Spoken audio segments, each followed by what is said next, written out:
하나님 아버지, 하나님께서 저희 삶과 또한 하나님이 세우신 교회를 인도하여 주시는 줄 믿습니다. 아버지 하나님, 저희들 주의 말씀을 따라 구름 기둥을 따라 나아가기를 원하고, 또 성령의 인도하심, 불 기둥을 따라 인도함을 받기를 원합니다. 아버지 하나님, 모쪼록 저희들의 삶이 말씀을 따라 행할 때 그 말씀에 경청하게 하시고, 그 말씀이 서라 할 때 서게 하시고, 그 말씀이 가라 할 때 가게 하시고, 또한 그 말씀이 우리 마음속에 중심되게 하여 주시옵소서. 오늘도 주시는 말씀 경청하게 하시고 순종함으로 나아가기를 원합니다. 예수님의 이름으로 기도드립니다. 아멘. 하나님께서는 우리가 이 세상에 살면서 주님이 주시는 평안을 누리기를 원하시고, 주님이 주시는 기쁨을 누리시기를 원하셔서 비록 험한 세상이지만 주의 백성들이 넉넉히 이기고 승리할 수 있기를 원하시는데, 사실 우리 개인적으로도 이 세상 좀 편하게 살았으면 좋겠다, 마음이 좀 편하게 살면은 참 축복이겠다라는 생각을 누구나 하죠. 그런데 우리가 현실적으로 마음의 염려와 근심을 끊임없이 많이 하고 있습니다. 그런데 염려와 근심은 사실은 믿음의 열매는 아니거든요. 주님은 우리가 근심하고 염려하고 살기를 원하는 것이 아니라, 믿음의 사람은 그런 일이 있을 때마다 믿음으로 기도하고 하나님께 맡기는 그런 삶을 살기를 원하십니다. 그래서 염려와 근심은 기도의 반대고 믿음의 반대고 불신의 표현입니다. 그러므로 우리는 그러한 생각들을 다 주님께 맡기고 믿음으로, 기도로 나아갈 때에 하나님께서는 우리에게 하나님이 기뻐하시는 그 평안과 기쁨을 허락하시기를 원하십니다. 혹시 여러분들 중에 지금 이 시간도 세상의 일로 인해서 근심하고 염려하시는 분은 안 계십니까? 그런 사람들이 분명히 있기 때문에 이 말씀을 주셨다고 생각합니다. 그러한 마음에, 우리 마음을 억누르고 있는 그 염려와 근심, 지금 현재의 근심은 무엇인가요? 오늘 읽어드린 본문에 대해서 스폴전 목사님은 이렇게 말씀하십니다.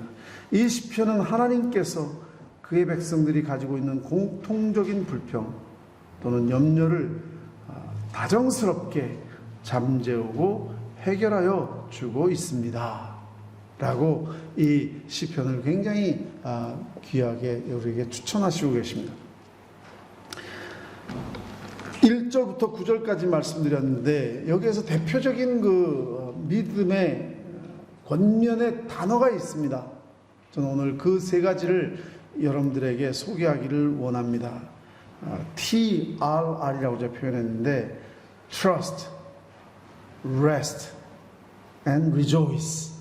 하나님을 신뢰하고, 또 하나님 신뢰하니까 안심하고, 그리고 하나님을 신뢰하고 마음이 안심이 되니 하나님 앞에 기뻐하라. Rejoice. 오늘 이 세 가지 단어가 우리 마음속에 잘 박힌 목처럼 잘 박혀서 떠나지 않기를 바랍니다. 그런데 지금 다윗은 마음이 굉장히 근심에 빠져 있습니다. 믿음의 사람 다윗, 근심에 빠져 있는, 그런데 그 이유가 있습니다. 1절을 보니까 악을 행하는 자들 때문에 불평하지 말며 불의를 행하는 자들을 시기하지 말지어다. 자기는 믿음을 가지고 살아가려고 하는데 주변에 악을 행하고 불의를 행하고 또 자신을 괴롭히는 사람들이 오히려 세력을 키워나가고 번성해 나가고, 그러니까 두려워지는 겁니다. 내가 어떻게 될까? 악인이 잘되고 의롭고 경건한 자가 실현을 당하고 있는 그런 상황이 된 것이죠. 그러니까 염려, 근심이 마음속에 생길 수밖에 없습니다. 마치 선하게 살고 의롭게 살고 믿음으로 사는 것이 손해를 보는 것처럼 그런 상황이 자꾸 전개된다는 것이죠. 그런데 이런 상황 속에서 성경은 우리에게 하나님을 신뢰할 것을, 3절 말씀 보십시오. 여호와를 의뢰하고 신뢰하고, 하나님이 신뢰할 대상임을 우리에게 상기시켜주고 있습니다. 즉 다시 말씀드려서 어떤 상황 속에서도 하나님 살아계십니다. 하나님 우리와 함께 하십니다. 하나님 우리를 지켜주십니다. 히브리서 11장 6절 말씀과 같이 믿음이 없이는 하나님을 기쁘시게 하지 못하나니 하나님께 나아가는 자는 반드시 그가 계신 것과 또한 그가 자기를 찾는 자들에게 상 주시는 이심을 믿어야 할지니라. 그가 살아계심을 믿고 그가 우리와 함께 하심을 믿고 그분은 참 좋으신 분으로 우리를 사랑하시는 분임을 믿으라는 것이죠. 지금 풍랑이 치고 막 파도가 치고 바람이 불고 그런 상황이 된다 할지라도 이 믿음을 놓치지 말라는 것입니다. 트러스트하라는 것이죠. 마치 베드로가 풍랑 속에 풍덩 예수님을 바라보고 뛰어들었을 때는 예수님을 신뢰하고 뛰어드는 것입니다. 그런데 환경을 바라보면서 잠시 그것을 신뢰, 믿음의 밧줄을 놓았습니다. 그는 파도 속에 빠져들어가는 자신을 발견합니다. 로마서 8장 28절 말씀 보십시오. 우리가 알거니와 하나님을 사랑하는 자 그 뜻대로 부르심을 입은 자들에게는 모든 것이 합력하여 선을 이루니라. 우리를 사랑하신 하나님, 살아계신 하나님, 우리와 함께 하시는 하나님은 이 세상 모든 만물을 주관하실 뿐만 아니라 우리의 삶을 주관하시기 때문에 반드시 우리에게 선을 이루어 주실 줄을 믿어라. 그래서 그리스도인들의 삶은 시작도 믿음이고 마무리도 믿음인 것이죠. 끝까지 신뢰하라는 것입니다. 그러할 때 내 마음속에 있던 염려와 근심들이 눈 녹듯이 사라져가는 것을 볼 수가 있을 것입니다. 만약에 주님을 신뢰하는 그 마음이 없으면, 다시 말씀드립니다. 하나님 살아계심, 우리와 함께 하심, 그리고 우리를 사랑하심을 믿을 때에 염려와 근심은 다 사라져버리죠. 그러나 그 믿음의 줄을 놓칠 때에 내 마음은 염려와 근심에 억눌리게 됩니다. 억눌리게 됩니다. 점점 안개와 같이 주님 모습이 보이지 않을 겁니다. 점점 내 마음은 불안해져 갈 겁니다. 근심에 쌓여져 갈 겁니다. 나중에 근심과 염려, 그런 것들의 마음이 쇠사슬처럼 묶여버리게 될 겁니다. 마음이 어두워질 것입니다. 굉장히 두려워질 것입니다. 내 뜻대로 안 되니까 좌절감을 느낄 것입니다. 그러다 보면 우울함에 빠질 것입니다. 영육의 병이 우리에게 찾아오게 되는 것이죠. 그렇기 때문에 정말 생명을 걸고 우리는 믿음의 이 트러스트, 하나님을 신뢰하는 믿음의 줄을 붙잡아야 됩니다. 특별히 악한 일이나 억울한 일을 당할 때에 시기하지 말라. 시기하지 말라. 악인의 번영과 불의에 행하는 자의 성공을 보고 계속적으로 분한 마음을 키우지 말라는 것이죠. 부러워하지도 말고 시기하지도 말고, 하나님께서 우리에게 많은 가능성을 열어주시고 우리의 길을 인도하실 것이고 우리의 삶을 책임져 주실 것인데, 불평하고 시기를 하기 시작하면 하나님과의 신뢰하는 마음이 깨져버리고 결국은 주님이 열어주시는 길마저 보이지 않게 됩니다. 그런 모든 것들이 무너져버리고 마는 것이죠. 그래서 시기심을 갖고 질투할 때 우리가 나아가야 할 많은 가능성들을 놓치게 되고 문이 닫혀버리게 됩니다. 플로렌스 지방에, 이태리의 중부 지방인데요. 거기에 문화가 르네상스의 중심지라고 할 정도로 발전한 곳입니다. 거기에 유명한 예술가들이 있죠. 레오나르도 다빈치가 있고 미켈란젤로가 있습니다. 많은 사람들이 미켈란젤로에게 건축의 예술을 부탁을 했고, 그래서 막 열심히 활동을 하는데 거기에 지방 참사관들이 이제 그 건물이나 또는 교회를 지으면서 무명 화가였던 미켈란젤로의 소문을 듣고 그에게도 그림을 부탁합니다. 그런데 사람들이 이 미켈란젤로의 작품을 보고 깜짝 놀랍니다. 그의 그 열정과 영혼의 깊이와 그 창조성을 보고 깜짝 놀랍니다. 와우! 다들 미켈란젤로의 천재성에 대해서 이야기하기 시작합니다. 그러면서 동시에 레오나르도 다빈치는 이제 다 그 시대는 아마 지나갔지. 이제는 레오나르도 이제 늙었어. 그런 이야기가 귀에 왜 안 들어갔겠습니까? 들어가니까 마음속에 굉장히 자기 명성이 실추되는 것에 대해서 견딜 수가 없는 마음이 됩니다. 어떻게 보면 분노 내지는 시기 또는 질투심. 결국 그 순간부터 레오나르도 다빈치의 천재성은 다 묻혀버리고 더 이상 작품 활동을 하지 못하고 나머지의 여생을 우울한 삶을 살게 됩니다.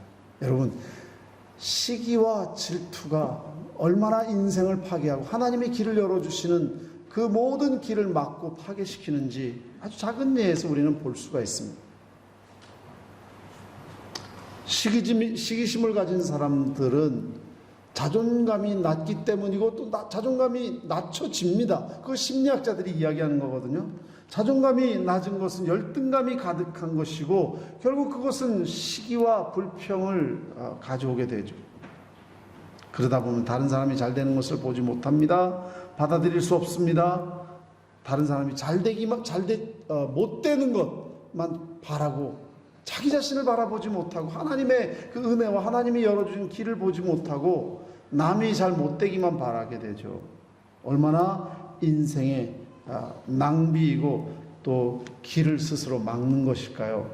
결코 이러한 불평이나 그런 염려나 그런 근심이나 그러한 시기가 우리를 지배하게 해서는 결코 안 됩니다. 하나님을 trust, 하나님을 신뢰함으로써 이 모든 원망과 불평과 시기와 질투를 극복할 수 있습니다. trust, 기억하십시오. 하나님을 신뢰하십시오.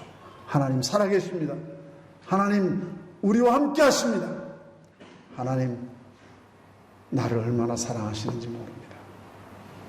더 나아가서 우리 믿는 사람들은 오히려 적극적으로 선을 행할 수 있어야 됩니다.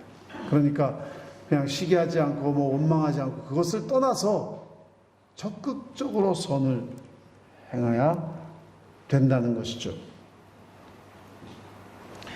3절 말씀 보겠습니다. 여호와를 의뢰하고 선을 행하라. 선을 행하라. 땅에 머무는 동안 그의 성실을 먹거리로 삼을지어다.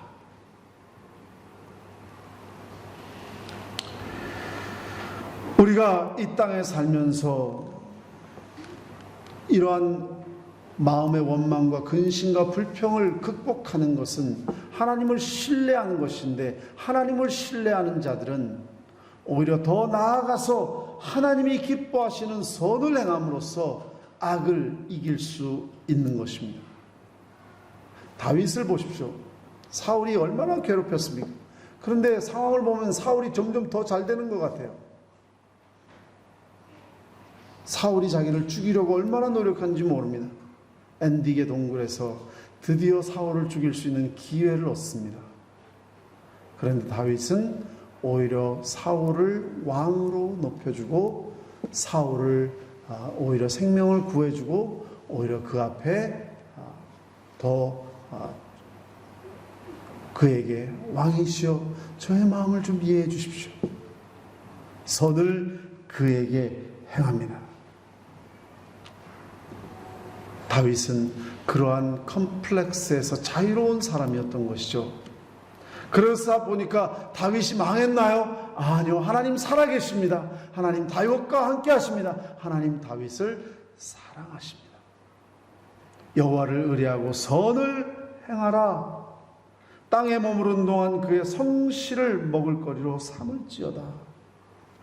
사랑하는 성도 여러분, 악을 악으로 갚지 말고 선으로 행하되 낙심치 아니하면 하나님께서 우리의 행한 대로 갚아주실 줄로 믿습니다. 오늘 로마서 12장 17절 말씀도 보십시오. 아무에게도 악으로 악을 갚지 말고 모든 사람 앞에서 선한 일을 도모하라. 내 사랑하는 자들아, 너희가 친히 원수를 갚지 말고 진노하심에 맡기라. 기록되었을 때 원수 갚는 것이 내게 있으니 내가 갚으리라고 주께서 말씀하시니라. 내 원수가 줄이거든 먹이고 목마르거든 마시우라. 그리함으로 내가 숯불을 그 머리에 쌓아 놓으리라. 악에게 지지 말고 선으로 악을 이기라. 마음의 분노를 참고 견디고 이런 것으로 끝나는 것이 아니라 오히려 선을 행하고 더 사랑을 베풀고, 그럴 때에 하나님께서 모든 것을 다 갚아주시고, 그리고 하나님께서는 그 선으로 인하여서 모든 악을 이길 수 있도록 해주신다는 것이죠. 그것이 다윗의 삶 속에서 여실히 증명되었습니다. 그리고 이것이 우리 그리스도인들의 삶인 줄로 믿습니다. 이것은 결심해야 행할 수 있고 결단해야 행할 수 있습니다. 왜냐하면 우리 본능은 정반대로 행하니까요. 본능은 복수하고 싶고, 본능은 나도 저렇게 악하게 살아서 한번 잘 돼보고 싶고, 그런 그것을 부러워하고 시기하고, 이것이 우리 본능이거든요. 결심하고 모든 심판 하나님께 맡기고, 모든 세상사는 하나님께 맡기고, 그를 신뢰하고 의뢰하고, 그리고 우리가 할 일은 예수 그리스도의 십자가의 삶으로 사랑하고 선을 행해 나가는 것입니다. 하나님 살아계시기 때문에, 하나님 우리와 함께 하시기 때문에, 하나님 우리를 사랑하시기 때문에, 그러므로 우리는 두 번째 단어 rest, 안심하십시오. 안심하십시오. 저를 의지하면 저가 이루어 주실 것이다. 5절 말씀 보십시오. 내 길을 여호와께 맡기라. 그를 의지하면 그가 이루신다. 그가 이루실 것이니까 안심하십시오. 초조하게 왜 악한 사람들만 잘 되고 나는 믿음대로 살고 선하게 사는데 왜, 아니요, 걱정하지 마십시오. 하나님께서 이루어 주실 것입니다. 하나님의 공의는 살아 있습니다.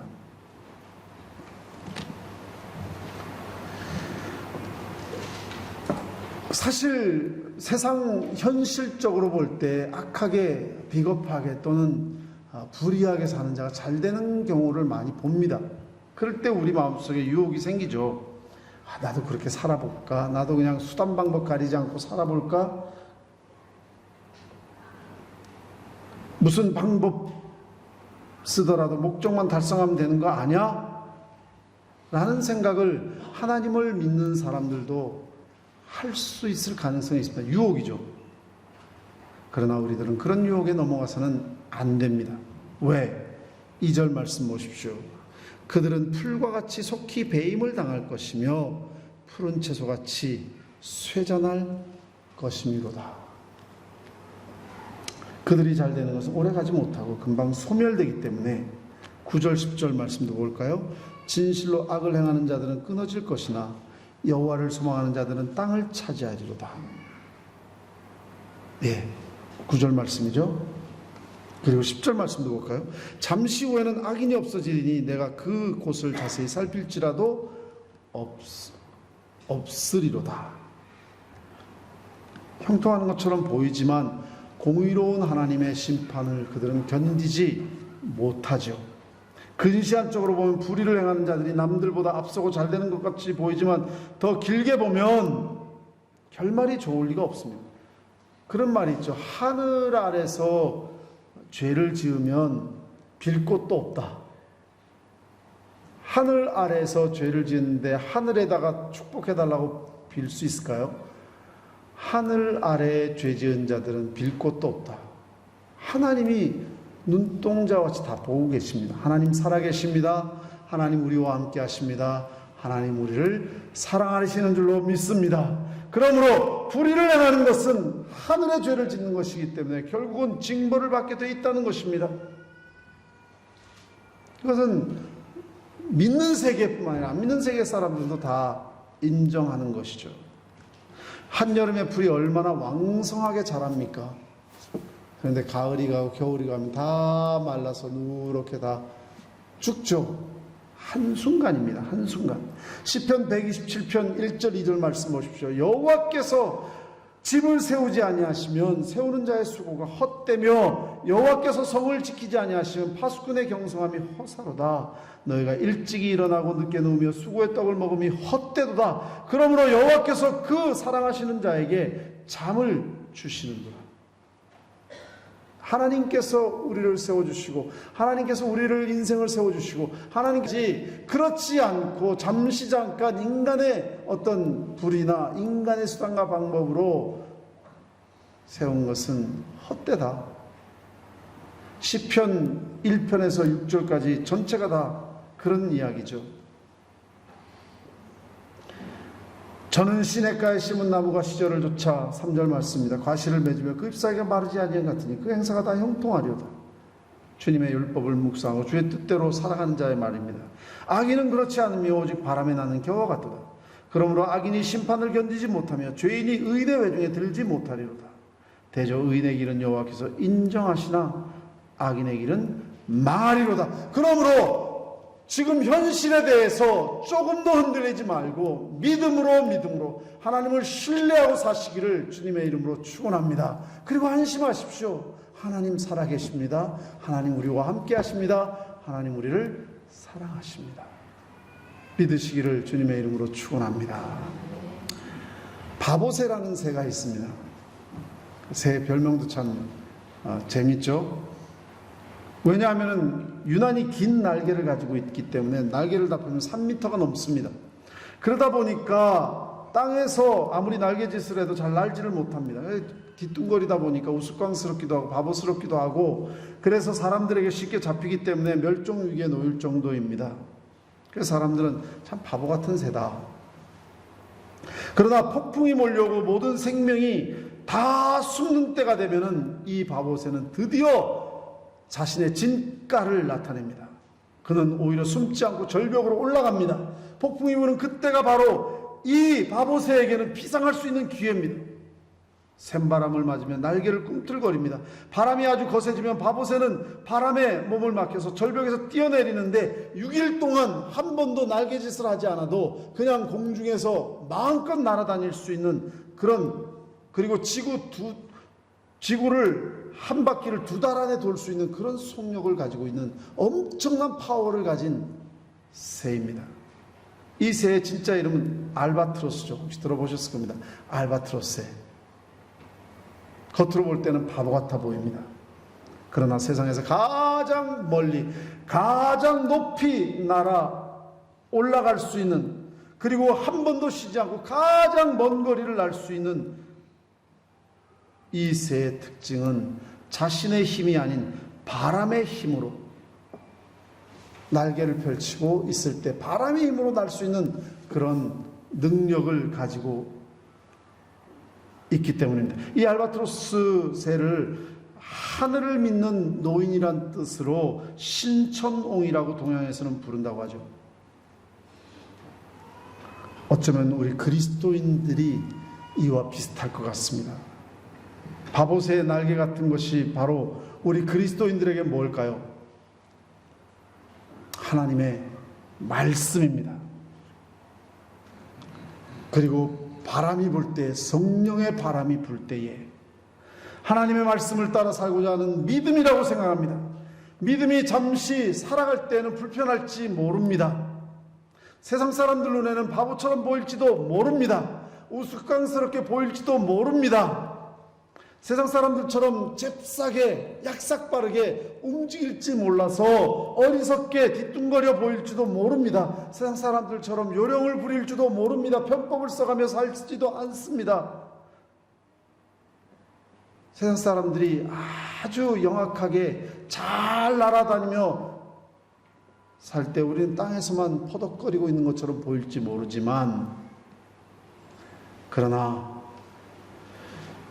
정말 세상에 바람이 불고 폭풍이 불어올 때에 모든 사람들이 불안해하고 두려움에 떨 때에 이 새는 진짜 자신이 가지고 있는 이 믿음, 말씀을 향한 믿음을 통하여서 성령의 능력으로 그는 정말 이 세상의 빛과 소금이 될 것입니다. 그들은 날개를 펴고 비상하며 활동할 것입니다. 그들의 진짜 능력이 그런 속에서 드러나게 될 것이죠. 그러므로 사랑하는 성도 여러분, 이 믿음의 날개가 없으면 우리는 실제로 그리스도인이라고 할 수 없습니다. 교회 나와서 예배 드리고 나아가서는 세상 사람들 같이 약삭빠르게 요령껏 편법을 써가며 불의하게, 그것은 그리스도인들의 삶이 아니죠. 우리 그리스도인들은 비록 미련하게 보일지 모르지만 하나님 말씀대로 살아갈 때에 하나님께서 살아계십니다. 하나님 우리와 함께 계십니다. 하나님 우리 사랑하시는 줄로 믿습니다. 안심하십시오. 주님께 우리의 삶을 맡겨도 됩니다. 하나님은 우리의 승리의 이유가 될 것입니다. 세상 사람들은 성공지상주의를 추구하지만 그리스도인이 그렇게 살 필요가 없는 이유가 그것입니다.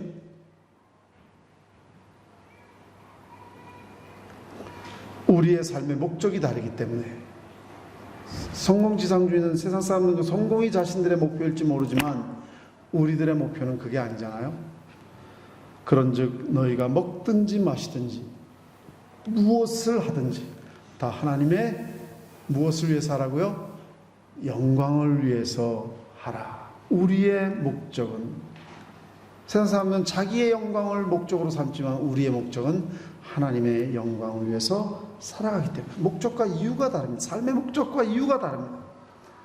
하나님의 영광을 위해서 사는 백성들을 하나님께서 책임져 주실 줄로 믿습니다. 37장 25절 말씀 보니까 내가 어려서부터 늙기까지 의인이 버림을 당하거나 그의 자손이 걸식함을 보지 못하였도다. 그는 종일토록 은혜를 베풀고 구워주니 그의 자손이 복을 받는도다. 악에서 떠나 선을 행하라. 그리하면 영원히 살리니 여호와께서 정의를 사랑하시고 그의 성도를 버리지 아니하심이로다. 그들은 영원히 보호를 받으나 악인의 자손은 끊어지로다. 같은 말씀 아닌가요? 우리는 하나님 말씀을 믿습니다. 하나님 살아계십니다. 하나님 우리와 함께 하십니다. 하나님 우리를 사랑하십니다. 그러므로 안심하라는 것이죠. 안심하고 하나님의 은혜 역사를 기도하며 기다리자는 겁니다. 다윗의 삶을 제가 말씀드렸습니다마는 요셉의 삶도 마찬가지입니다. 하나님은 요셉을 버리지 아니하셨고 하나님은 살아계셨고 하나님은 요셉을 사랑하셨습니다. 아브라함도 마찬가지입니다. 롯이 자기가 수단과 방법으로 잘 사는 것 같았지만 결국 하나님께서는 아브라함과 함께 하셨고 하나님 아브라함을 축복해 주셨고 하나님 아브라함을 사랑해 주셨습니다. 하나님께 맡기고 기다리는 자들에게 땅을 차지할 수 있도록 역사하시고 그리고 그들을 빛나게 해주신다는 약속이 오늘 본문 말씀에 있습니다. 그래서 본 말씀 5절에서 6절 7절 말씀 보겠습니다.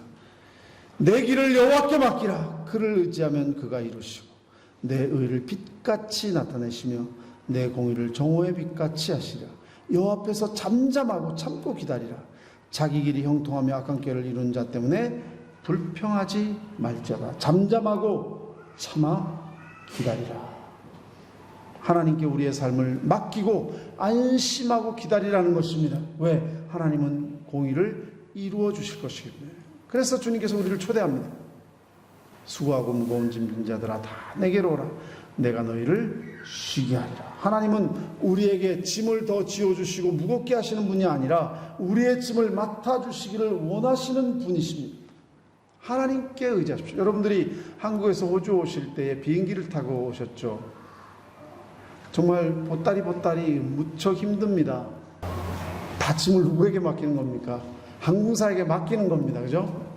그러고는 가벼운 가방만 메고 그냥 기내 안으로 들어와서 편안하게 앉아서 쉬고 오셨죠. 보따리 메고 오신 분 계십니까? 아니죠. 다 짐은 다 맡기고.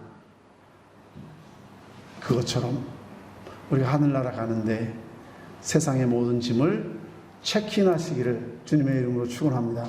체크인하십시다. 다 붙여버리세요. 주님께 맡기십시오. 루터가 그랬습니다. 정말 종교교회 하는데 너무 힘들고 너무 고통스러운 도전이 있는데 자기 전에 늘 그런 기도를 한답니다. 주님, 이거 당신 세상이죠? 주님, 당신의 교회죠? 당신이 알아서 하세요. 저는 편히 잡니다. 그리고 잠이 들었다는 겁니다. 진짜예요. 그러니까 편안하게, 마음을 편안하게 하면서도 위대한 일을 할 수 있는 거죠. 만약에 그 무거운 스트레스를 다 자기 것으로 짊어지고 했다면 루터는 아마 머리가 파괴됐을 겁니다. 큰일도 할 수가 없고요. 염려는 우리에게 요만큼도 도움이 되지 않습니다. 염려하지 않고도 세상에서 열심히 사는 법이 있습니다. 우리 그리스도인들은 열심히 살아야 됩니다. 그러나 염려하지 않습니다. 근심하지 않습니다. 왜? 하나님 다 맡아 주관하신 하나님 세상이고 하나님 인생이고 하나님 교회고, 이게 비결입니다. 기쁨으로 평안하게 그리고 힘차게 그리스도인들이 살아갈 수 있고 승리할 수 있는 비결입니다. 그리고 세 번째 단어는 rejoice. rejoice. 하나님을 신뢰하고 하나님께 모든 것을 맡기고 이제 안심했으니 남은 건 뭡니까? 주님 안에서 기뻐하는 것이죠. 기뻐하는 것이죠. 여러분들에게 또는 저에게 만족을 주는 요소가 무엇입니까? 그것은 우리 자신이 뭘 믿고 있냐에 따라서 만족이 오는 것이죠. 만약에 우리에게 돈이 기쁨이라면 그 돈을 잃어버릴까 봐 얼마나 염려할 수밖에 없겠습니까? 만약 성공이 우리의 기쁨이라면 우리는 실패할 수도 있기 때문에, 실패할 수 있다는 생각 때문에 염려하고 근심할 수밖에 없습니다. 만약 그리스도가 우리의 기쁨이라면 그분의 말씀을 읽는 것과 그와 기도로 교통하는 것 안에서 기쁨과 만족을 영구적으로 누리게 될 것입니다. 왜? 그분은 변하지 않고, 그분은 실패할 수 없고, 그분은 영원하시고, 그분은 전능하신 분이고, 그분은 신실하신 분이기 때문에, 영원한 반석이시기 때문에 전혀 염려할 것이 없고 우리는 그분 안에서 기뻐할 수밖에 없습니다. 그래서 4절에서 6절 말씀 보십시오. 여호와를 기뻐하라. 그가 내 마음의 소원을 내게 이루어 주시리로다. 내 길을 여호와께 맡기라. 그를 의지하면 그가 이루시고 내 의를 빛같이 나타내시며 내 공의를 정오의 빛같이 하시리로다. 여호와를 기뻐하라. 여호와로 인해서 기뻐하라. 여호와 안에서 기뻐하라. 여호와로 인해서 기뻐하라. 여호와를 위하여 기뻐하라. 하박국 선지자의 그 고백을 여러분들 잘 아시죠? 비록 무화과 나무가 무성치 않을지라도 뭐 등등등등 여러분 다 알고 계십니다. 소가 외양간에 없을지라도 열매가 없을지라도 소출이 없을지라도 나는 나의 구원의 하나님을 인하여 기뻐하리라. 그게 어떻게 가능한 이야기인가요? 이런 식으로 말하면 사업이 부도가 나서 빈손이 됐고 당장 먹고 살 일이 걱정되는데 무엇으로 인해서 기뻐합니까? 나는 여호와로 인하여 즐거워하며 나의 구원의 하나님을 인하여 기뻐하겠다. 왜? 전능하신 하나님 살아계시고 그분은 우리와 함께 하시고 그분은 나를 사랑하는 줄을 믿기 때문에, 그리고 그것이 역사 속에서 또 말씀 속에서 진리로 분명하게 드러났기 때문에, 성공하여 지위와 명예를 얻고 큰 부자가 됐다 할지라도 하나님을 잃어버렸다면 그 사람은 성공자가 아니라 실패자입니다. 왜냐하면 그 사람은 복과 화를 내리시고 인간의 생사를 주관하시는 전능하신 하나님과 불화한 사람이기 때문에 궁극적으로 그는 실패한 사람입니다. 그러나 이 세상에서 조금 뭘 덜 얻었다 할지라도 하나님과 화목하고 하나님의 축복받고 하나님과 동행하고 하나님의 기쁨을 얻은 사람이라면 그는 궁극적인 인생의 승리자, 영원한 승리자가 될 것입니다. 그렇기 때문에 여호와를 기뻐하라. 그가 내 마음의 소원을 내게 이루어 주시리라. 세 가지 단어가 뭐라 그랬죠? 신뢰하라, 안심하라, 그리고 기뻐하라. 이 세 가지가 여러분들의 삶 속에 지침이 될 수 있기를 주님의 이름으로 축원합니다. 불평하고 근심하던 자가 감사자로, 불평하며 패배로 달려가던 자가 승리자로 변하게 되는 것을 목격하게 될 것입니다. 같이 기도하겠습니다. 오 아버지 하나님 감사합니다. 광야와 같은 세상, 바다와 같은 세상 속에서 승리하며 기뻐하며 감사하며 마지막 승자로 설 수 있는 축복된 길을 우리에게 보여주셨습니다. 우리는 지금 무엇을 바라보고 있는지, 무엇을 목표로 가고 있는지 아버지 하나님 주님을 바라보게 하시고 주님이 나의 기쁨 되게 하시고 주님이 내 인생에 영광을 돌리는 그것이 나의 인생의 목적 되게 하여 주시옵소서. 주님을 사모하는 자들을 축복하여 주시고 버리지 아니하시고 마지막 열매를 맺어 주신다는 말씀 붙잡고 나아가기를 원합니다. 하나님 주의 백성들 축복하여 주시옵소서. 예수님 이름으로 기도드립니다. 아멘. 지금은 우리 주 예수 그리스도의 무한하신 은혜와 만극하신 하나님 아버지의 사랑과 성령의 교통하심과 역사하심이 오늘 이 자리에 나와 믿음으로 살아가기를 원하는 주의 백성들 머리 위에 지금부터 영원토록 함께 하시기를 축원하옵나이다. 아멘.